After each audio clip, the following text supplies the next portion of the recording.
ഇന്ന് നമ്മൾ പോകുന്നത് ബഹ്റൈനിലെ ട്രീ ഓഫ് ലൈഫിലേക്ക് കേട്ടോ. ആ പേര് കേട്ടപ്പോൾ തൊട്ട് തുടങ്ങിയ എൻ്റെ ആഗ്രഹം കേട്ടോ അവിടെ ഒന്ന് പോകണമെന്ന്. അപ്പോൾ ഇന്നാണ് അത് സാധിച്ചത്. അപ്പോൾ ഇന്ന് നമ്മുടെ കൂടെ വിഷ്ണുവും സനികയും കൂടെ ഉണ്ട്.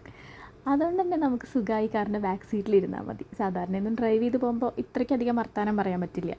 അപ്പോൾ ഞാനും ഏട്ടനും ഇതേ കുറേ സംസാരിച്ചുകൊണ്ട് അങ്ങനെ പോവുകയാണ്. വേറെ ഒന്നുമല്ല കേട്ടോ, റോഡിൻ്റെ രണ്ട് സൈഡിലും നിറയെ പെട്രോളിയം കനികളാണ്. അപ്പോൾ ഞാനത് ഫസ്റ്റ് ടൈമാണ് കാണുന്നത്. അപ്പോൾ എൻ്റെ കുറേ ഡൗട്ട്സൊക്കെ ആൾ ക്ലിയർ ചെയ്ത് തരുന്നുണ്ട്.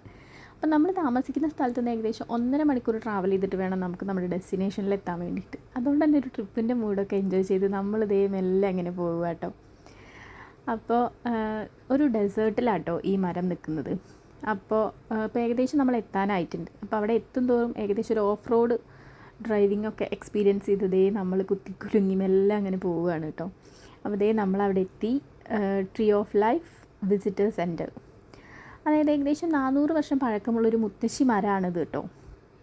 അപ്പോൾ നമുക്ക് ഭയങ്കര അത്ഭുതമായിരിക്കില്ല, ഇങ്ങനെ ഒരു മരുഭൂമിയിലൊക്കെ വെള്ളമൊന്നും കിട്ടാതെ എങ്ങനെയാണ് ഇതിങ്ങനെ വാടാതെ കരിയാതെ നിൽക്കുന്നതെന്ന്.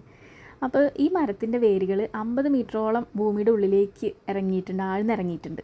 അപ്പോൾ വെള്ളമുള്ള സ്ഥലത്ത് നിന്ന് അത് വലിച്ചെടുത്തിട്ടാണ് അത് ജീവിക്കുന്നത്. അപ്പോൾ ഈ മരത്തിൻ്റെ കൂടുതൽ ഡീറ്റെയിൽസും കാര്യങ്ങളൊക്കെ ഇതേ അവിടെ ബോർഡിൽ എഴുതി വെച്ചിട്ടുണ്ട് കേട്ടോ, നമുക്കത് വായിച്ച് മനസ്സിലാക്കാൻ പറ്റും. പിന്നെ നമ്മൾ കുറച്ച് ലോങ്ങിന്ന് മരത്തിൻ്റെ ഒരു വീഡിയോ എടുത്താട്ടോ ഈ കാണുന്നത്. അപ്പോൾ രാത്രി ആയതുകൊണ്ട് അത്ര വലിയ ക്ലിയർ ഇല്ല, എന്നാലും രസമായിരുന്നു. അപ്പോൾ തേഴ്സ്ഡേ ആയതുകൊണ്ട് നല്ല തിരക്കും ഉണ്ടായിരുന്നു കേട്ടോ അവിടെ. അപ്പോൾ അത് കഴിഞ്ഞ് നേരെ നമ്മളൊരു ചർച്ചിൽ പോയി, ലേഡി ഓഫ് അറേബ്യ എന്ന് പറഞ്ഞിട്ട്. അപ്പോൾ അവിടെ നമ്മൾ ചേർച്ചിൻ്റെ ഉള്ളിൽ കയറിയില്ല, ജസ്റ്റ് പുറത്തൊക്കെ ഒന്ന് നടന്ന് കുറച്ച് ഫോട്ടോസും വീഡിയോസും ഒക്കെ എടുത്തു. അവിടെയും ഭയങ്കര തിരക്കായിരുന്നു കേട്ടോ. അപ്പോൾ നല്ല കാം ആൻഡ് ക്വയറ്റ് ആയിട്ടുള്ളൊരു സ്ഥലമാണേ. അപ്പോൾ അതൊക്കെ കഴിഞ്ഞ് നമ്മളിതേ തിരിച്ച് പോരുകയാണ്. അപ്പോൾ നല്ലൊരു തേഴ്സ്ഡേ ആയിരുന്നു കേട്ടോ അന്ന്.